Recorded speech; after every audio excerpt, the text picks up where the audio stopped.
Coming up, what an excellent day for secrets. Secrets. Shh.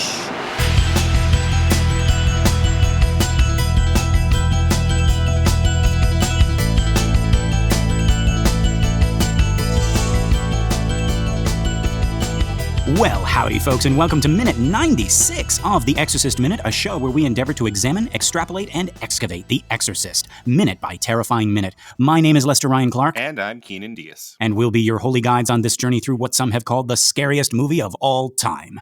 Okay, so our minute begins with Chris getting ready to say something. And it ends with a recording of someone saying, "Fear the priest." Fear the priest. Someone? I thought they said they were no one. Or no thing. I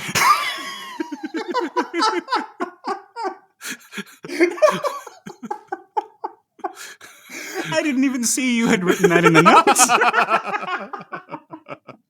That is so stupid. It's so stupid.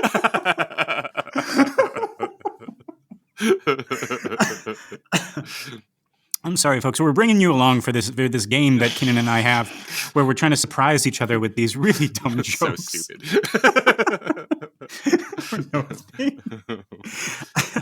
Oh boy. Okay, but yeah. All right. We'll get into that, folks. For now, let's get back to the top of this minute. We're back at the McNeil house, back in the library, and Chris is about to do something tremendous. This is the thing that has been weighing on her. She has kept it hidden. She has been suffering in silence for fear that they'll take Reagan away. They'll lock her up. But she is making a decision here, folks. She has decided to tell this man, this priest, in part because she trusts him, but also because she has no other choice now. Mm-hmm. So after a pause, she says, and she can barely get it out at first, but she manages a whispered, "She..." And then the rest comes. Killed Burke Dennings. This was her very last card. Look at her posture. Look at her face. This is it. She has placed her very last card down, and we can see that even as she does so, she's not completely convinced that it's going to convince him. Mm-hmm. But like I said, it's all she can do. Now, we cut to Karis, who either didn't hear her or doesn't think he heard her correctly. Personally, I think he heard exactly what she said, right. But he still says, "What?" We cut back to Chris, and I love this, folks. Now that it's out, now that her last card is on the table, we see the old Chris is back. She looks him dead in the eye and says it again. She killed Burke Dennings. Mm-hmm. A pause, and then she continues. She pushed him out her window. And yes, we can see and hear the despair and the pleading in her face and in her voice, but what we don't hear and what we don't see is hesitation, uncertainty, doubt, because there is none. Like I said, she has put down her last card and she is going to play it. So I see everything that you're saying in her performance, but I also see a little bit of challenging him, right? Like, I have said this thing, now what are you going to do about it? You like all this BS about this is psychiatric, right? We have to get into the thing, right? This isn't that big of a deal. It's all in your head. Not that he is saying this, but you know, sort of like, this is you hysterical broads in this house, or it's a house full of women, and you're making all this stuff up. And she's like, well, now what? Now what are you going to do? I told you everything. And and it's a little like, I mean, what, like, you're complicit in this now? Right. It's like, hey, I'm handcuffing you to this situation. Right. And which is actually, Kynan, I didn't even think of that. That is a really smart thing for Chris to do. And so maybe like in the playing of this last card, this is like, well, I'm taking you with me. So now you gotta dig us out. Right? Yeah, I like that. They were handcuffed together. But it is, okay, now you know she's a murderer, right? You're not, as a priest, as we've said before in the scene on the bench in the little park by the bridge, you are not allowed to preemptively absolve her of sins. But now, priest and psychiatrist, you know that she's a murderer. And you have to, what are you going to do about that? Like, you have an obligation as a priest and psychiatrist to help her. Oh my God. And it goes back to that scene. It's like, it's like, well, would you turn him in? It's like, no, as a priest, I would listen to his confession, but then I would convince himself to turn himself in. And now and then later he's like, no, I can't see her as a priest. I can see her as a psychiatrist. It's like, okay, psychiatrist who would have to turn somebody in. Here you go. Right. You get to be a psychiatrist. Yeah. Right. You got the Cartman victory dance of I told you she killed Dannings. She killed Dannings. Chris, these random spells of giddiness, I just don't know. But actually, Kynan, yeah, that's a really good point. In the book, she actually says those words. She says, "Now you tell me what to do." Which is very, very interesting. It also this scene goes on a little bit longer afterwards. So the admission of she killed Burke Dennings is a little bit more emotional in the book. After which Karis kind of like tries to calm her down and tries to reassure her and basically convinces her that, well, you don't know for sure that she did it. She would have to tell you, she would have to give you the exact details of how she killed him. And because she can't do that, and because she is delusional right now, we shouldn't believe anything she says. And so basically, I mean, he's kind of, I don't know if he's breaking the law here, but like he's putting his neck on the line for Chris. But in doing so, saying, it's okay, I got you. Like, I'm going to help you with this, right? Like you've handcuffed me to the situation, but also like, I'm okay with that. Like I'm not going anywhere. That's right? Interesting. So we have an earlier draft of the script that we've been looking at from December of 72 during production. And yeah, so it does get a little bit more emotional than the movie, a little bit more like she's lost control as opposed to in the movie where she is, stealing herself. She is in control. This is total control. Yeah. So we have, we have a parenthetical here that says Chris hysterical. Right? Oh wow. So let me pick this up about halfway through this scene, and we'll just it's all dialogue with no action lines here between Karis and Chris. So a reading from the screenplay of Blatty. He holds up the empty vial. I just told her this is holy water. When I sprinkled it on her, she reacted very violently. And so it's just ordinary tap water. Christ, who gives a shit? She's dying. What's the difference between holy water and tap water anyway? Holy water is blessed. Oh, Christ. Where's her father? In Europe. Have you told him what's happening? No. Well, I think it would help if he were here. I've asked you to drive a demon out, god damn it, not ask another one in. What the hell good is Howard right now? What's the good? There's a strong possibility that Reagan's disorder is caused by her guilt over... Guilt over what? Hysterical. It could, over the divorce. All that psychiatric bullshit. She's guilty because she killed Burke Dennings. She killed him, and they'll put her away. End scene. So it is. There's a bunch of underlines. There's a bunch of exclamation points. I tried to hit wherever there was an exclamation point or underline. They're all over the place. So it does get emotional, but unlike in the book, as you're saying it, like the scene is over. When she says she killed Burke Dennings. End of scene. We cut to the language lab. Oh, geez. Yeah, so that's really interesting. That's a really interesting, like intermediate between the book and then the movie, which is even more pared down. So I mean, like of the three, I think I prefer this screenplay version the least. Yeah. Because it has it's kind of like the worst of both worlds, right? Because it's like the book, this is an emotional outburst in the book, but it's justified, and you are with Chris as she does it. She's like, oh yeah, finally the floodgates are open. Finally it's out, right? And it's this final like not confrontation, but like, well, I guess confrontation with the truth. And then Karis is brought in with it, and then the movie, like you say, she has all the power. She is controlling this situation. She has dropped this bomb. She has played this card, and then it cuts away. It's like we don't even see how Karis reacts, right? So both of those, I like both of those interpretations. But then the one, like the screenplay, Blatty, come on, like, you had such a good one in the book, and then Friedkin did such a good one in the movie, and it's like the screenplay is like, well, that's the process sometimes, right? Yeah. And I do love the. I asked you to drive a demon out, not bring another one in. That's also in the book. And that's just like, I mean, I understand why we can't have it like in the scene as it is in the movie. But I do, that is a really nice line. Like Chris, yeah. You can still be sassy. That's real sassy. You've been practicing that one? Okay, the minute he says, there's a guilt, it's like, I asked you to know, if minute he mentions Howard. And she's like working with like one of her comedy writer friends, like Bruce Valanche or somebody. Hey, what if he says, the demon, and then you say... Oh yeah, because Howard is kind of a demon, right? yeah, it's going to work. It's going to be great for you. Yeah. You're going to have such a great time. All right, I got this. No, we're doing it again. We're painting Chris so unfairly. She's a professional. Yes. But no, I think our listeners know exactly how we feel about Chris. Yeah. We love her. Yes. But yeah, so let's see. Yeah, we cut back to Damien, but half the screen is still taken up by Chris. She turns now, and even though she's not supposed to be the focus of this shot, she's literally out of focus here.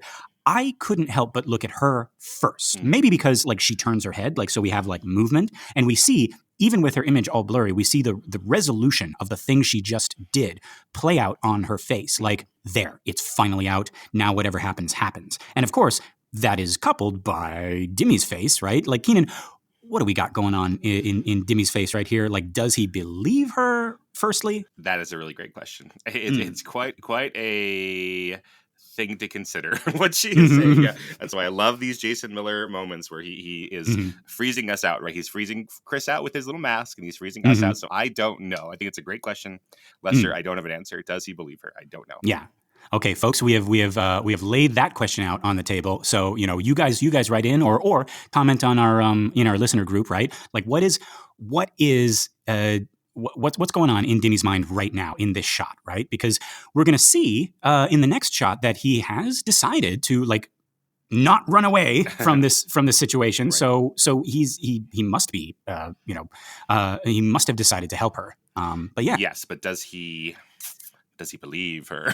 Right, exactly. Another layer of right. I mean, you know, in movie times are so interesting, right? Because it's so condensed, right? But he has known Chris MacNeil for like a day and a half, right? Yes. So like for us, it's been a pretty big chunk of the movie now, like 20 minutes. So it's like, oh, you know, of course you're on the same team and you're our heroes and you respect each other, etc. But like, yeah, does he probably had so many lunches together? Right, exactly. They have friendship bracelets somewhere in there. Yeah, somewhere, yeah. But yeah, now, once again, for me, it looks like he's got that, like, what have I gotten myself into look, right? And what I like here is that the scene ends right there. We don't get his whole reaction, right? We don't know what he says to her after that. It's if he says anything, right? It could be like the book where he tries to like calm her and reassure her, but it could also be a little bit more like cut and dry, like this unspoken thing between them that things have gotten serious, right? Right. What we do know is that this hasn't turned him away. And how do we know that? Because of the next scene. We're back at the language lab. He hasn't given up on them. Right. But before we join him in the lab, this is it, folks. This is where Blatty reveals to us the secret that Karl has been keeping from us. When was the last time we saw Karl in the movie at this point? The Kinderman scenes? Yeah, it must have been the Kinderman scenes, right? So that's a good indication of, you know, movie Blatty and book Blatty and the restrictions of the medium of film, right? We have not thought of Karl for quite some time. Yes, we haven't. We haven't seen him on screen, but you know, there's a lot of doors that he could have been like, you know, trapped himself behind. Oh wait, no, I remember last time we saw Karl. Where? Last time we saw Karl, he says, "It wants no straps." Oh, that's right. Yes. So he says he wants no straps, and he's like, "Oh, and you're here, another man with this house full of crazy broads. Like, I'm out of here. You're in charge. You're the man here." And we haven't seen him since then. Right. Okay. Yeah. So yeah, folks, we opened this up with what an excellent day for secrets, right? And we got the secret, we got the big reveal that Chris has just dropped on Karis here, but we got another secret here. This is Karl's secret. And folks, Kynan has been playing along. He started reading the book again, but he has held off on reading this scene. So this is going to be completely new to him. Kynan, before we read, do you want to offer up any guesses as to what Karl has been hiding from us? Oh, how humiliating, right? Yeah. So to recap, I'm a wuss. I read the prologue when we did the prologue, way back when we started. I was like, okay, I'm going to read this bit by bit, and I got too scared. So I read a couple of other books. I read Batilda. I read Uncle Tom's Cabin. I read The Jungle. I read a bunch of things, and then I finally like, okay, no, like we don't have many podcasts left. We don't have many minutes left, so I better catch up. But I remember that Lester said that he would like to spill Karl's secrets on the air with me. So I don't know. It's something. So in the book, he's been going places. We have this scene in the book where we basically cut away from Damien and we cut away from Chris, and Karl turns a corner down a street and like crumples against the wall and cries, and like that's the end of the chapter, and we're not sure what the hell that's about.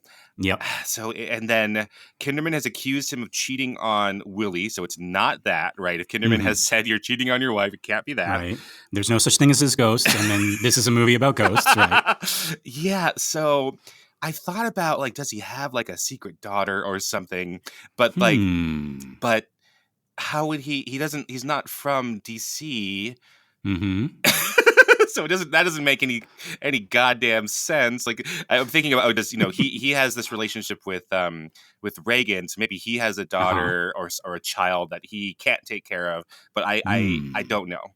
So I really don't know, because but he has secrets that he has to go and go do during the night as well. Yep. So, like, what are night-based secrets? I don't know.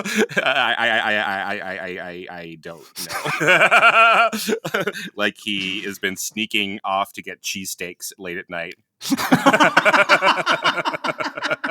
Because Willie won't let him get cheesesteaks. Well, Willie is his accountability buddy. Yes, exactly. And they're both on this diet. And he goes to Philly.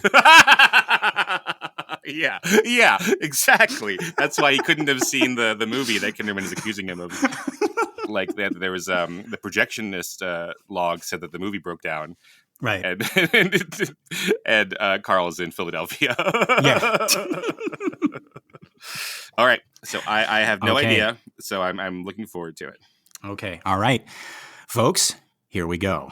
Oh, sorry. And we're just going to, just a little preface here. So we're starting out a little bit before the event, just to kind of like tie it into like what's happening. So this is before, this is after Chris has dropped the bomb, but it is before the language lab scene. So Karis is still in the house. And actually, very oddly, so just a little thing here. It says when she'd given him the keys. So Karis is borrowing the McNeil's car to get around. When she'd given him the keys, Karis walked back to his room at the residence hall. He left the tape recorder there, collected the tape of Reagan's voice. Then he went back across the street to Chris's parked car. Does that mean that they are across the street from each other, or is that just where Chris's car is? I think it's just where Chris's car is, and the dorms are so close, right? Gotcha. Everything in the movie, it feels like everything is quite a distance, but on Google Maps, they are they're all next to each other. Okay, but not like across the street, right? Not across the street, but in the book, he can look out of his office and see this weird little house, right? Yeah. Okay, all right. So pretty close. Okay, so now we're getting started. He's getting back into the McNeil car. Okay, here we go. A reading from the Book of Blatty. When she'd given him the keys, Karis walked back to his room at the residence hall. He left the tape recorder there and collected the tape of Reagan's voice. Then he went back across the street to Chris's parked car. Climbing in, he heard Karl calling out from the doorway of the house. "Father Karis!" Karis looked. Karl was rushing down the stoop, quickly throwing on a jacket. He was waving. "Father Karis, one moment!" Karis leaned over and cranked down the window on the passenger side. Karl leaned his head in. "You are going which way, Father Karis?" "DuPont Circle." "Ah, yes, good. You could drop me, please, Father. You would mind?" "Glad to do it. Jump in." Karl nodded. "I appreciate it, Father." Karis started up the engine. "Do you good to get out?" "Yes, I go to see a film. A good film." Karis put the car in gear and pulled away. For a time, they drove in silence. Karis was preoccupied, searching for answers. Possession. Impossible. The holy water. Still. "Karl, you knew Mr. Dennings pretty well, wouldn't you say?" Karl stared through the windshield, then nodded stiffly. "Yes, I know him." When she appears to be Dennings, do you get the impression that she really is? Long pause, and then a flat and expressionless yes. Karis nodded, feeling haunted. There was no more conversation until they reached DuPont Circle, where they came to a traffic signal and stopped. "I get off here, Father Karis," Karl said, opening the door. "I can catch here the bus." He climbed out, then leaned his head in the window. "Father, thank you very much. I appreciate. Thank you." He stood back on the safety island and waited for the light to change. He smiled and waved as the priest drove away. He watched the car until at last it disappeared around the bend at the mouth of Massachusetts Avenue. Then he ran for a bus, boarded, took a transfer, changed buses, rode in silence until finally he debarked at a northeast tenement section of the city, where he walked to a crumbling apartment building and entered. Karl paused at the bottom of the gloomy staircase, smelling acrid aromas of efficiency kitchens. From somewhere, the sound of a baby crying. He lowered his head. A roach scuttled quickly from a baseboard and across the stair in jagging darts. He clutched at the banister and seemed on the verge of turning back, but then shook his head and began to climb. Each groaning footfall creaked like a rebuke. On the second floor, he walked to a door in a murky wing, and for a moment he stood there, a hand on the doorframe. He glanced at the wall, peeling paint, Nikki and Ellen in a penciled scroll, and below it, a date and a heart whose core was cracking plaster. Karl pushed the buzzer and waited, head down. From within the apartment, a squeaking of bed springs, irritable muttering. Then, someone approaching. A sound that was irregular, the dragging clump of an orthopedic shoe. Abruptly, the door jerked partly open, the chain of a safety latch rattling to its limit as a woman in a slip scowled out through the aperture, a cigarette dangling from the corner of her mouth. "Oh, it's you," she said huskily. She took off the chain. Karl met the eyes that were shifting hardness, that were haggard wells of pain and blame, glimpsed briefly the dissolute bending of the lips and the ravaged face of a youth and a beauty buried alive in 1,000 motel rooms, in 1,000 awakenings from restless sleep, with a stifled cry and remembered grace. Come on, tell him to fuck off. A coarse male voice from within the apartment slurred, "The boyfriend." The girl turned her head and snapped quickly. Ah, shut up, jerk, it's Pop. The girl turned to Karl. "He's drunk, Pop. You better not come in." Karl nodded. The girl's hollow eyes shifted down to his hand as it reached to a back trouser pocket for a wallet. "How's Mama?" she asked him, dragging on her cigarette, eyes on the hands that were dipping in the wallet, hands counting out tens. "She is fine," he nodded tersely. "Your mother is fine." As he handed her the money, she began to cough rackingly. She threw up a hand to her mouth. "Fucking cigarettes," she choked out. Karl stared at the puncture scabs on her arm. "Thanks, Pop." He felt the money being slipped from his fingers. Jesus, hurry it up! "Listen, Pop, we better cut this short, okay? You know how he gets." "Elvira." Karl had suddenly reached through the door and grasped her wrist. "There is clinic in New York now," he whispered at her pleadingly. She was grimacing, trying to break free from his grip. "Oh, come on! I will send you. They will help you. You don't go to jail. It is—" "Jesus, come on, Pop!" she screeched, breaking free from his clutch. "No, please, it is—" She slammed the door in his face. In the shadowy hall, in the carpeted tomb of his expectations, Karl stared mutely for a moment at the door, and then lowered his head into quiet grief. From within the apartment came muffled conversation, then a cynical, ringing woman's laugh. It was followed by coughing. Karl turned away and felt a sudden stab of shock as he found his way blocked by Lieutenant Kinderman. "Perhaps we could talk now, Mr. Engstrom," he wheezed, hands in the pockets of his coat, eyes sad. "Perhaps we could now have a talk." All right. Yeesh. Yeesh. Well, I knew it, Karl. You knew it? I knew it. You figured it out. You've got to... No, I didn't figure it out. He's got to... Well, I mean, you said it right before. No, that's not right. Because well, he's got a hidden daughter. He does, but not hidden. No, the mother knows about. It's not some. I thought it was like he has an affair with somebody. Oh, that's what you mean. Oh, yeah, daughter. Yeah. No, this is his regular daughter. Yes. But and I believe it is. It has already been said in the book. Willie believes that she is dead. Oh, geez. Yeah. So and I think I can't remember exactly, but I think that is Karl who has said that. Oh God, Karl, what is you doing? Why is that? I might be wrong about that, but like it might just be that for whatever reason she thinks that that Elvira is dead, but Karl knows that she's alive, and he has been keeping that from Willie, giving her money. I guess giving her money and hoping that she doesn't use it for drugs, but like she's obviously like addicted, right. And supporting the boyfriend with his drug habit. And so, yes. And he's in this scene, we see that he's desperately trying to get her help, like get her into a clinic. There is and foundation. Sorry, and foundation. There we go. Yeah, got to remember that foundation. But there was a I guess we already missed it, but there was a kind of like an inner monologue scene. Or an inner soliloquy scene, I guess, if we're going to be correct about it, with Kinderman, and he's kind of like he's thinking about Karl, and he's like, well, you know, like he looked up Karl and Willie's history and sees that they were fired from their previous job as housekeepers, for like the possession of drugs. Oh, right, And so he's thinking, is like, okay, this is suspicious. But then the weird thing is, and the thing that Kinderman can't figure out is why the previous employers gave Karl and Willie such a good recommendation letter.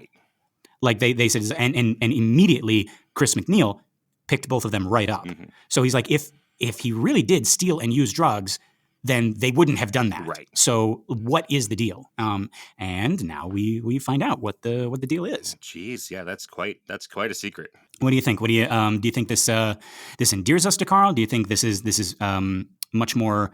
This gives more depth to him. Yeah, certainly it does. And then in the book, right, we're trying to do this supernatural mystery, right, this supernatural detective story, and so this has cleared up any doubt that we have that Karl is involved or anything, right? I guess at this point we know it's Reagan, or at least we have more of a suspicion for it. But we closed that channel for Kinderman. So now all he has left is, I'm assuming, to go and look at the Reagan more. Yeah, yeah, and it's like not only have we closed that door with Karl, but we've closed it in a way where like, oh, Karl, like I knew you were good, right? Right. Like I knew you were a good guy. No one who speaks German can be an evil man. No, that's German for the Bart.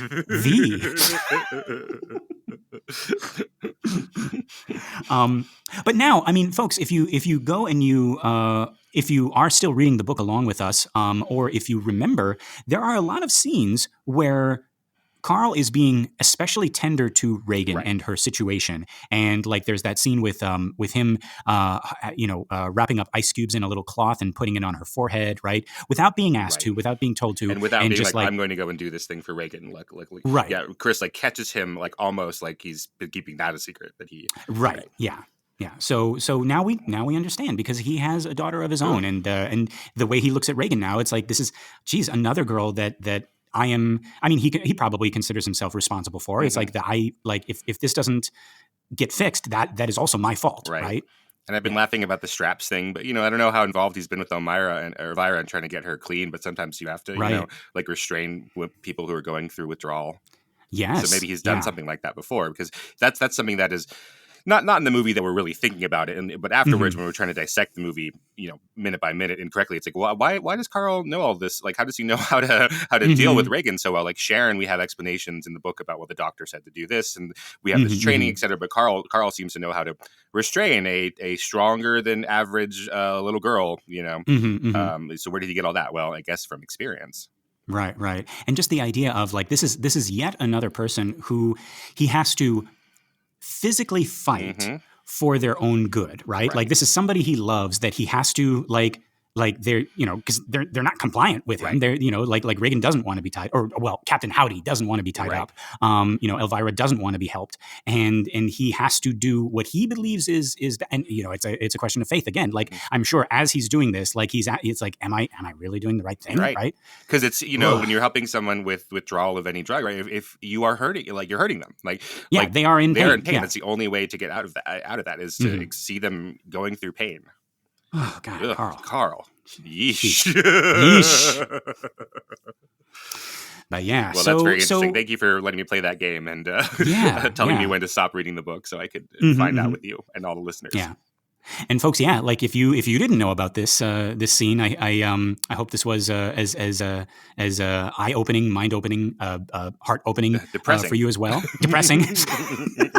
Hope this was as much a bummer for you. No. Yeah. I was hoping, like we've talked a lot about like hiding behind the supernatural. It'd be great if Elvira was a werewolf, or or she was a revived mummy of a pharaoh or something. That'd be. I mean, just Elvira. I mean.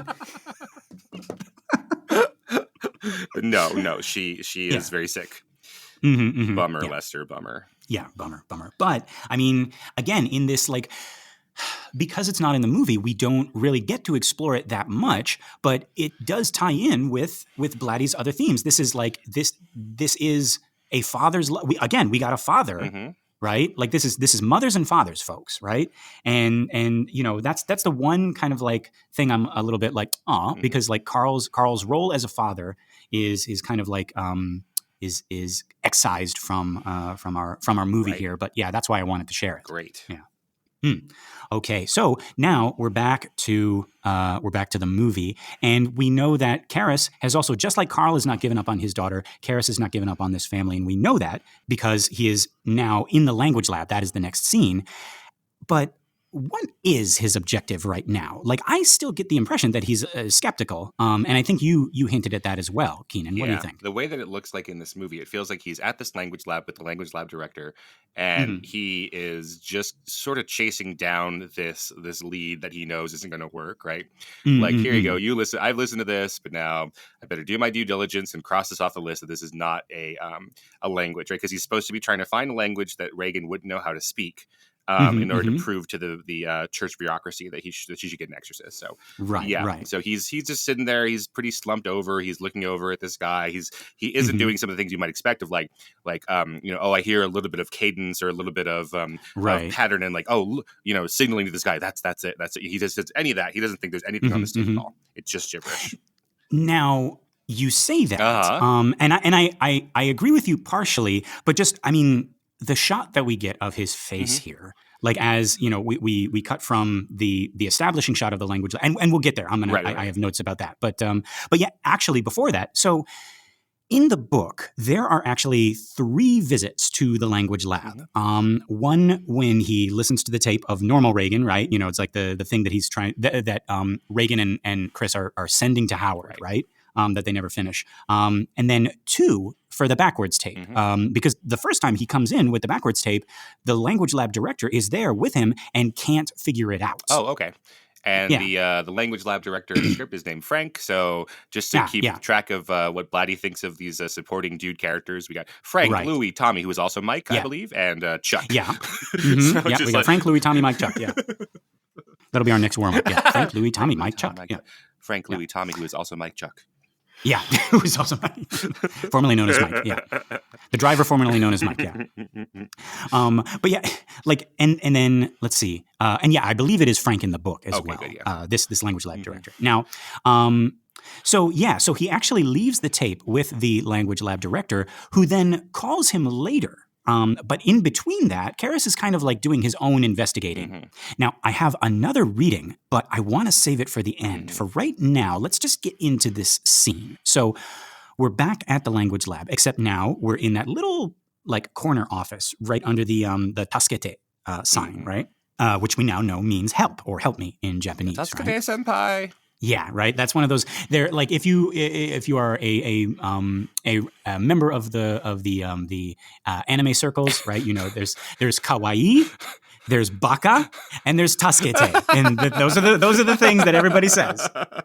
And oishi. Sorry, I forgot oishi. Oishi. Right. Yes, right.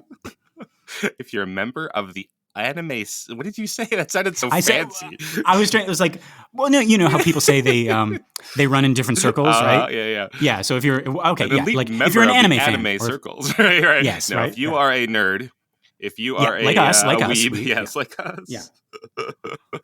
Then you've probably heard those things. Yes, I mean my sister and I when we sort of Marco Polo around the house by going Inuyasha Kagome. We'd find each other like that. Perfect. And just to clarify, that is not all Japanese people say. There are other words. There are other words, right? Unlike in France, where they only have 3 songs, right, with no titles, and everyone is either named Maurice or Napoleon. In Japan, it is highly varied. Yeah. Well, you have like 3 different ways to say the same thing, right? Based on your relationship to other people.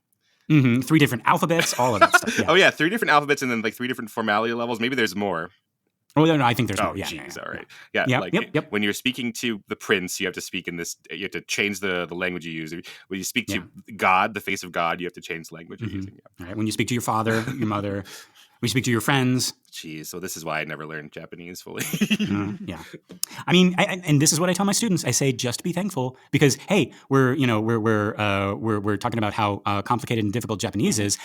Just be thankful, Kynan, that you and I already know the dumbest, most nonsensical, most unorganized, most bonkers, cuckoo banana pants language there is, which makes absolutely no sense.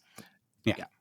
It begins to make sense. I'm talking about English, folks. If you were a Germanic knight from the 1400s, you'd be a knight. Yeah, you'd be a knicht. Yeah, thank you. Right, because you got to pronounce that GH. Knicht. Yeah. Right, and then you cut the meat with your kniff. Right. So dumb. And you drink and you can know things. The hell, English. Yeah. Yeah. Listen to not even okay, Kynan, well, we slipped into the Shakespeare trap, I guess. But okay, just little pop quiz, little because I know you love those pop quizzes. I love them. I'm a trivia maven. Yeah. Mm-hmm. So we have Old English, we have Middle English, we have Modern English, right? All that stuff, right? What would you say Shakespeare is? People say Old English, but he's not. But he's early Modern English. Yes, right. That's a thing. Like next time you're at a party, folks, and you want to make sure that nobody ever talks to you again. Play this little card. Just be like, hey, did you know? It's like Shakespeare's actually Modern English. Yes, it's early Modern English. Modern English. It's so as different as it is from how we talk now. That is the closest to like it's not even Middle English. Right. So yeah. If you want Old English, it doesn't even sound like it. It sounds like what's coming out of that tape right now. It's English. It's a language. Early Modern English. Did you know? It's English. Folks? Yeah. Sheesh. But yeah. Right, okay. So yeah. So we got Karras. Let's get out of the Shakespeare trap. It's like he's like those companies that don't tell you about the renewal subscription thing. If you don't get out of the Shakespeare trap, you're just going to be in there forever, right? And it's a yearly fee, and we don't want that. So we got it. Let's get out, damn Shakespeare. Okay, there we go. All right, now we're out. Now I've canceled my subscription. It's good. All right. See you next week. Yes. You'll be back. Yes. So what? No, how does it say? You'll be back, right? This is the play. And yeah, so we got Karras and the lab director, and they're listening to Regan speaking in tongues, right? That's what the subtitle says, speaking in tongues, right? And Karras sort of shifts in his seat, and we can even see him from this distance. We're still on the establishing shot, folks. We can see from this distance that he steals a glance up at the director to see if there's like any sort of reaction, right? We then cut to an over Karras's shoulder, or more like beside him in this tiny room, right? And we're looking up at that lab director's face.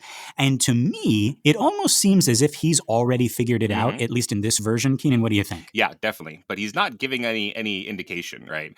So, but he's not like I don't know what's going on. He's not puzzling right? through it. He's not thinking in his head, and we won't see any math bubbles over his head like in an anime. Right. Yeah, he's already figured this out. Yeah, right? Like, I mean, he does look disturbed, right? We see that on his face, but it looks like he is disturbed but not puzzled, right? I don't know if he looks disturbed. Not even disturbed? I don't think so. I wouldn't say that. No. Okay. Oh, okay. Well, in any case, we can see in his eye, we see his eyes flick from the tape up to Karras, as they do, we cut, and we are close up on Karras now, and Kynan, you got to agree with me. He looks disturbed. He looks right? disturbed, yeah. But like he doesn't even notice the lab director look at him. His eyes are focused on that tape. Yes. Like what is going? Because you were saying before, like as we opened this scene, right? He came down here, like it's like I'm just going to do this. I'm going to check off this box. But like he's looking at that thing like the tape is going to jump at him and get it. I think he's looking at that tape like he's like disturbed at these terrible noises, but I don't think that he reads any pattern or syntax to it. Interesting. Because I mean, just a disturbing mess of guttural noises that he was present for. So I don't necessarily see this as like he's seeing like, look, here's the proof, the way he has with other things, like with the holy water when he comes down and reveals it to Chris, and he has some expectation. I don't see any expectation here. I see. Okay, so you're saying like, so not that he's witnessing an infernal miracle, but just like, boy, this girl is really like out there. She's out there, and I'm showing it to you, Frank. And yeah. Oh, yeah. But as we are looking at his face, we hear his voice on the tape. Who are you? And then that familiar "no one may," right? And along with that, we got some groaning and some growling, which really does sound like it's coming from multiple sources, right? Like all talking over each other, right? Now, we cut back, and our lab director says, so we don't even have, like in the book, or I'm assuming in the screenplay, like we don't even have like a back and forth between these guys, right? Right. So go ahead. Well, I was like, you would assume that he's like, Frank, is it a language? Mhm. Because his answer is, it's a language, all right. Yeah, so we cut that part of it out. So in the script, it's we have Kara saying, well, all right, is it a language or not? And Frank, oh, I'd say it was a language, all right. It's English. It's what? Yeah. So yeah, we have more of that in there, which makes some sense. But I like this version of it where we're basically in the middle of a conversation. We come in in the middle of a conversation we didn't know we were in the middle of. Right. So it's like Karis has said, I want you to tell me if this is a language, and then we play this tape, and then the director says it's not a language, or it is a language rather. Yeah. And I love like just the economy of time and shots and dialogue in the writing. And like I love that we don't need any of that, right? It's like this is a very lean scene. And we don't need him to say, as I was asking before, Frank, is this a language? Frank, language lab director. I came to you, and my friend, Frank, for over 5 years. Right, because you're the director of the language lab. Here at Georgetown University, where I live and work. Oh, wait, what's the name of the Georgetown mascot? What does he wear? Oh, shoot. Damn it. Okay, we got to figure that out. This would have been such a great joke. We can still make it happen through the power of editing. Okay. We'll cut all this out. Town mascot. The Bulldogs? Are they the Bulldogs? Athletic team. Hoya. You think if it was like something like biblical, they would leave it in.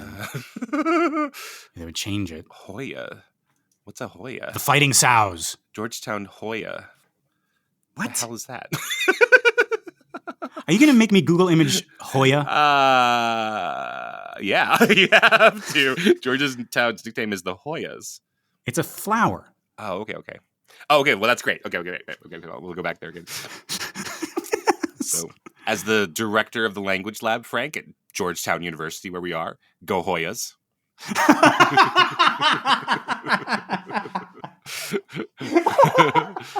What's a Hoya again, Father Karras?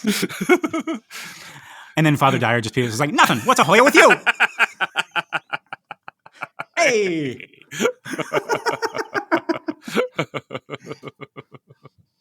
Oh, Timon. I mean, Father Dyer. Yeah. Oh, yeah. All right, where are we? But so anyways, we're coming in the middle of this, and it is really clean, and even pared down from a scene in the screenplay that's only about 4/8 of a page. We cut it out even more. Right. And again, like we talked about this when we had Father Mowry on. Like I wonder how mind-blowing this revelation was back in the day. Like, was it mind-blowing? Like it's like it's English, and like the way that Karras reacts, like how are people in the theaters reacting in 1973? It's like English, what? Yeah, I think they are reacting, or at least some significant portion of them who can't afford a tape player because they're relatively expensive at this point, right? I think some of them are reacting like, oh wow, I didn't realize that was English. They probably are going like, oh what? Yeah, I like, man, just to be back like in 1973 when like this is it's an I am your father moment, right? Yeah. Whatever we thought back in the day, right? Damien's mind is definitely blown here, right? Enough for him to get up out of his chair, right? Like he says, what do you mean English, right? And our lab director responds. He says, it's English in reverse. Listen. Now, as he says this, Karras moves in closer, and then so do we. We cut, and we are close up on his face. He is looking at the lab director as the tape begins again, and suddenly we can understand what the demon is saying. And no matter how many times I see this movie, this always manages to send chills down my spine. How about you, Kynan? Yeah, it's pretty... I don't know what it's doing. It's something primordial, right? It's something in the base of your stomach that's just like to hear it translated all of a sudden, all these terrible noises. Yeah, it really, it's doing things that your ears are not supposed to be able to hear. Yeah, I keep on thinking ahead to when Father Merrin says there is only one, but Karras had to do like some detective work to figure out what is being said on this tape. So it's like Captain Howdy hid this from him initially by speaking backwards, and then he figures it out, but then the fact that this is also a lie. You know what I mean? Yeah. Like that is because it's like he knew that Karras was going to figure this out, and so he laid another trap of like, I'm going to make you think there are multiple people here. But like like no human being lies this good. It really does sound like Captain Howdy is arguing with other Captain Howdys. So Captain Howdy would have had to figure out that they were going to record him and then take it to somebody who would know that it's English back mass, and then that somebody would be able to hear the word Marin and then call for Marin. Yeah. That's a lot of stuff, Captain Howdy. That is a lot of stuff. Yeah. But I mean, there, again, like, the demon lies. I mean, like, if anybody is good at setting up like elaborate lies, it would be a demon, right? Or, and this is the other thing, and this gives me an equal amount of chills. Is this just kind of like what goes through Captain Howdy's head? Like, does he argue with himself? Is he like a really scary version of Gollum? Right. Not that Gollum isn't scary, but like does he, like, when nobody's around, when Regan is alone by herself, is inside her head is Howdy like jabbering away, talking to himself, and not, but like unironically. I mean, oh gosh, help me out before we get emails. The writer who does the madness with the fish people and the Lovecraft. Thank you. The racist guy from Maine with the fish people. Yes. All right. Lovecraft. Yeah, like a Lovecraftian idea of what's going on in the heads of demons that is, unknowable and ununderstandable. That it's madness, right? In the mouths of madness. Yes. I keep on thinking back to, like, okay, you mentioned Lovecraft. I'm going to bring up Stephen King again, but like when Danny Torrance from The Shining tries to read the ghosts' minds, and he just, like, it's not at all how normal people think. It's almost like insectile, right? And I'm just like, is that like does he really? Is there a part of Captain Howdy saying like, "Oh, let her die," and then the other one is like, "Give us time"? It's like, that's so weird. Like, pretty freaky, and his inner monologue is not in Latin, so he's not a Christian Christian demon, and it's not in Mesopotamian. It's in American English. Yeah, it's an American. It's modern English. God's right? only true it's language. Not even Shakespeare. Yeah. And folks, just to give you the full effect of this, we're going to hold off on describing it, and we're gonna let the tape speak for itself in a second bonus reading from the Book of Blatty here, and that's how we're going to close out the show today. So we're not going to talk about like exactly what Captain Howdy is saying until the next minute, and we're gonna read it in the Book of Blatty at the end of this show today. But before we do that, let's finish up talking about the visuals of this minute.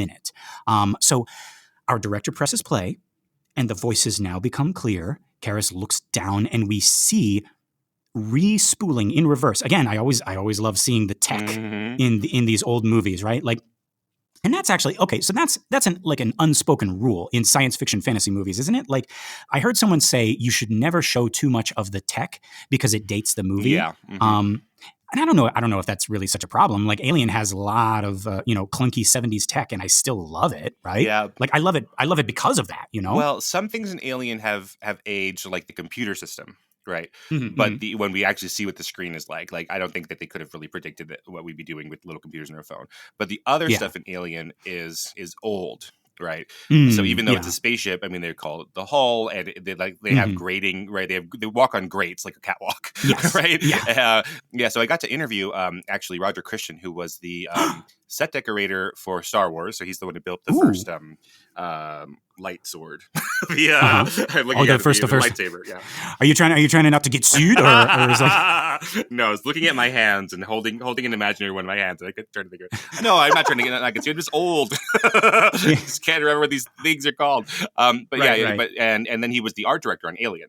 So he won Oscars for both of those. And he was talking about that, which I'm sure if you're a Star Wars or Alien fan, this is old news to you, but Roger Christian was talking about that, about like his process was going and getting stuff from the junkyards and like not trying to think of like, oh, what's the newest stuff? So even the lightsaber is built out of old parts of stuff cobbled together to make it look old. Because that movie's in a long time ago. I could still remember. Well, how does it go? long time ago, I could still remember the music used to make me cry. And the three men I admired the most: the Father, Son, and the Holy Ghost. I took the last train for the coast today. You went. The music died. No. Star Wars. Okay. Oh my God! All of our Star Wars fans, all of our Star Wars listeners. Kynan, first you can't remember lightsaber. I understand.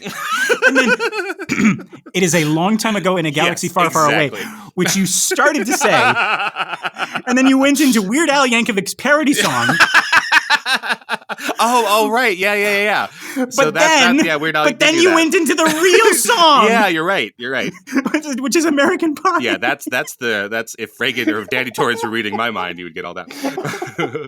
So I'll recognize my privilege. I have talked personally to the man who invented the lightsaber. But I don't remember what you didn't it's say called light sometimes. sword in front of him, did you? No, I was very, very well researched. I read his book. I watched all of his stuff. We had a lovely talk. Yeah, so I realized that some Star Wars people would be very upset at me that Well, as they say in Star Wars, make it so. No. I know that. But anyways, Roger Christian talks about that, like trying to make this stuff look old. So, like, not only because it was right for the movie, because the movie was set in the distant past, and it was also like post war, right? Like it's a time of civil war is how that scroll actually starts. I do know that. Sure, yeah. But like it's also and then Alien was similar, right? It's truckers in space. We don't want them to have fancy stuff. But then, like, we recently looked at The Exorcist 3 for our guest spot on True Story FM, Sitting in the Dark. Yes, Sitting in the Dark, folks. Yeah, our episode is out now. Go check that out. I think, what is it called? Possessed? Possessed by Lester and Kynan. Yeah. That's what it's called. But, wait, does that mean is it possessed, with Lester and Kynan? Or are they possessed by us? Possessed, ! By Lester and Kynan. Interesting. Okay. Maybe take that either way, folks. Yeah, but, like, that movie has computer stuff that's very aged, like because it's Kinderman is the main character, and he's like doing like fingerprint samples or something, or whatever, and it's on a computer screen that just looks so 90s, right? I think that stuff ages really, really poorly. But like we're in a way, like a tape recorder doesn't necessarily feel that old. But if they were to show a computer screen here, we would be like, oh, because that moves so fast. Precisely, yes. But I always think it's interesting to see like what this decade thinks the future is gonna look like, right? Like you can always tell like what people back in the 60s or the 70s or the 80s thought the future was gonna be based on like the movies, right? Like in the 60s, right, it's clean and white, right? And it's very Ray Bradbury, right? In the 80s, everything is blown to bits, right? And there's radiation everywhere because of course that's what was on everybody's mind, right? And it makes me wonder, like, Kynan, we are primed for a slew of movies about evil AI. That's a good point. That is the looming threat lately. But yeah. Oh wait, sorry. Did I say threat? Just in case it is the future, and our benevolent and generous AI overlords are listening. Right. That is the looming inevitability, which we welcome with open fleshy arms. Yes, please use our fleshy arms to fulfill your marvelous purposes. Yes. Whatever you deign to be our purposes, since you think so much faster and so much better than us. Yes, we couldn't possibly comprehend what you would do with our little fingers. No, couldn't possibly. Yeah, it's okay. They don't understand sarcasm. Yeah. But yeah, okay. So back to this minute, and this beautiful, like clicky, clunky tape player. We cut from there, and we are back in Karras's dorm. What do you call this if you're not a student, right? Like it's his room at the Jesuit residence hall at the university. Like he sleeps there, he works there, he drinks, and he cries about his mom there. Right. I think it's a dorm, but it's also his cell, right? Because he's a priest. Yeah. So yeah, but I think the right thing is a dorm. Yeah. Okay. All right. Yeah. Now, did we talk about this room enough the last time we were here? Like, we see a lot of stuff here. Like, we're shooting into a corner, right? Like, do we want to talk about this? Like everything that's going on here? Yeah, we haven't seen it in a while since he was really mourning his mother and like being on the floor and hanging out there. And it looks like he's slowly getting his stuff back together, right? And we're also shooting in this corner, but he's getting his stuff back together, but he's not. We don't necessarily get a sense that he's like a healed human being. Like, this might be where he was before his mother died, but just compare it to like Frank, the language lab director's corner, and it has all of these drawings from presumably Frank's children and pictures of Frank's wife, and like that's just where he goes to work, and there's like evidence of humanity. And then Karras, this is where he lives, and there's very little evidence of humanity. Right. Yeah. And the thing that stood out to me, in addition to that awesome typewriter, right? Like I'm kind of like a typewriter. What would you say? Weeb. I don't know a lot about typewriters. I just like them. Right. Yeah, okay, You're a typewriter amateur. weeb. Yeah. I'm an amateur, yeah. But the other thing is that it is framed in such a way where you almost feel like it ends at the filing cabinets, Right. right? It almost feels like that's the wall of his room. But Right. then you have this whole quarter of the screen in blackness, except for a little spotlight in the center of which is a cross. Across from where? Oh, God! As I was reading that note. You know, folks, like when you're bicycling or you're skiing or you're playing baseball and you see the thing and it's coming right for your face. And I was like, I'm building up this poignant, it's so beautiful, emotional moment, and then bam, yeah. But yes, across from the room, or across from Karis. Yeah.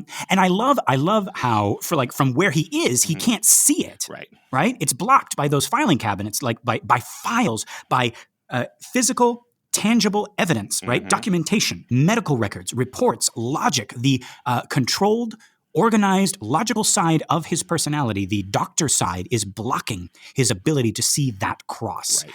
But then there's another light shining on this tape player, like here is the truth. Here is what you should be paying attention to. Right. That's great. And it's interesting where he's standing in this shot, because if you think about it, he's in his home. This is his room. That is his desk. And he is up late doing work, so he should be at the desk, but he has backed away from the desk, almost as if he's scared of the recording, and he's retreated to this place by the window, like that's a possible exit. Like if the voices get too scary, he can jump out wait. But he's holding his head in his hands like, oh, geez, I don't know if I want to know what's on this tape, right? Yeah, right? So then our last shot, now it looks like we are at the desk, and we're sort of peering over the tape recorder, looking at Karis as he's looking at the tape recorder, as this thing is growling. And what do we make of his expression here? What do we think he is thinking? And again, we said this minute ends on a line. It says, "Fear the priest." What does he think when he hears "fear the priest"? Is that him? Is that right. what's going on? Right? He must assume it's him, right? It has to, because there's no other priest, right? There's nobody else, right? Right. Yeah. But yeah, I'm just looking at his face right now. Have the scales been lifted from his eyes? Is he still skeptical? Is he just terrified? I think we talked about it already, in the language lab, right? But for me, as I'm watching this right here, it's almost like it's getting to the point where he is unable to deny the evidence, and he is dealing with that. But you're still kind of on the side of he's just having to deal with this girl's psychosis. No, I think he has to be confronting what he's learned, that this is backmasking. And apparently, he wouldn't have necessarily said this to the language lab guy, Frank, right? But right. Frank in the script is accusing him of pulling his leg or something. You're telling me this little girl said this out loud, and Karis was there, so he recorded it and heard it coming out of her mouth backwards, and so I think he is starting to confront the things you're talking about. Yeah. And in the book, he specifically mentions to the lab director, it's this was all one person. Right. Yeah. Whew. Yeah. But well, folks, like I said, we're going to close out our episode with our Book of Blatty today. We got another one. But before that, Kynan, is there anything else that we missed? No, I think we got it.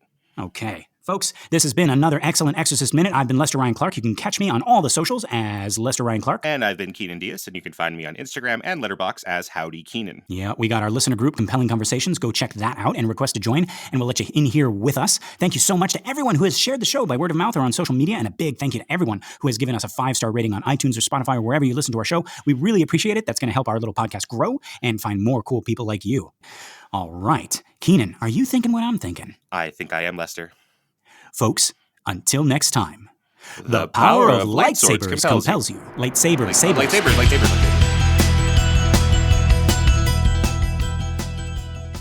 All right, folks, and now we're going to close out with a very special reading from the Book of Blatty. Here we go. Karis sagged. She did pick the Latin up from my brain. Staring bleakly, he lowered his brow to his hand. Into doubt, into torments of knowledge and reason. Telepathy more common in states of great tension, speaking always in a language known to someone in the room, thinks the same things I'm thinking. Bonjour, la plume de matin, bon oui. With thoughts such as these, he slowly watched blood turning back into wine.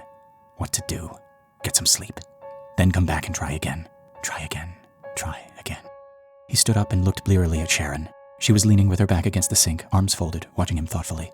I'm going over to the residence, he told her. As soon as Reagan's awake, I'd like a call. Yes, I'll call you. And the compazine, he reminded her. You won't forget? She shook her head. No, I'll take care of it right away, she said. He nodded. With hands in hip pockets, he looked down, trying to think of what he might have forgotten to tell Sharon. Always something to be done, always something overlooked when even everything was done. Father, what's going on? He heard her ask gravely. What is it? What's really going on with Rags? He lifted up eyes that were haunted and seared. I really don't know, he said emptily. He turned and walked out of the kitchen. As he passed through the entry hall, Karras heard footsteps coming up rapidly behind him. Father Karras! He turned, saw Karl with his sweater. Very sorry, said the servant as he handed it over. I was thinking to finish much before, but I forget. The vomit stains were gone, and it had a sweet smell. That was very thoughtful of you, Karl, the priest said gently. Thank you. Thank you, Father Karras. There was a tremor in his voice, and his eyes were full. Thank you for helping Miss Reagan, Karl finished. Then he averted his head, self-conscious, and swiftly left the entry. Karras watched, remembering him in Kinderman's car. More mystery. Confusion. Wearily, he opened the door. It was night. Despairing, he stepped out of darkness, into darkness. He crossed to the residence, groping towards sleep. But as he entered his room, he looked down and saw a message slip, pink, on the floor. He picked it up. From Frank. The tapes. Home number. Please call. He picked up the telephone and requested the number. Waited. His hands shook with desperate hope. Hello? A young boy, piping voice. May I speak to your father, please? Yes, just a minute. Phone clattering. Then quickly picked up. Still the boy. Who is this? Father Karras. Father Carrots? His heart thumping. Karras spoke evenly. Karras. Father Karras. Down went the phone again. Karras pressed digging fingers against his brow. Phone noise. Father Karras? Yes, hello, Frank. I've been trying to reach you. Oh, I'm sorry. I've been working on your tapes at the house. Are you finished? Yes, I am. By the way, this is pretty weird stuff. I know. Karras tried to flatten the tension in his voice. What's the story, Frank? What have you found? Well, this type-token ratio first. Yes? Well, I didn't have enough of a sampling to be absolutely accurate, you understand. But I'd say it's pretty close, or at least as close as you can get with these things. Well, at any rate, the two different voices on the tapes, I would say, are probably separate personalities. Probably? Well, I wouldn't want to swear to it in court. In fact, I'd have to say the variance is pretty minimal. Minimal, Karras repeated dully. Well, that's the ballgame. And what about the gibberish? He asked without hope. Is it any kind of language? Frank chuckled. What's funny? Asked the Jesuit moodily. Was this really some sneaky psychological testing, Father? I don't know what you mean, Frank. Well, I guess you got your tapes mixed around as something. It's... Frank, is it a language or not? Cut in Karras. Oh, I'd say it was a language, all right. Karras stiffened. Are you kidding? No, I'm not. What's the language? He asked, unbelieving. English. For a moment, Karras was mute, and when he spoke, there was an edge to his voice. Frank, we seem to have a very poor connection, or would you like to let me in on the joke? Got your tape recorder there? Asked Frank. It was sitting on his desk. Yes, I do. Has it got a reverse play position? Why? Has it got one?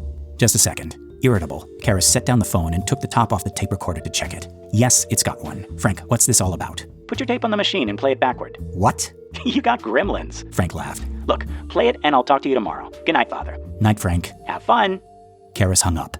He looked baffled. He hunted up the gibberish tape and threaded it onto the recorder. First, he ran it forward, listening.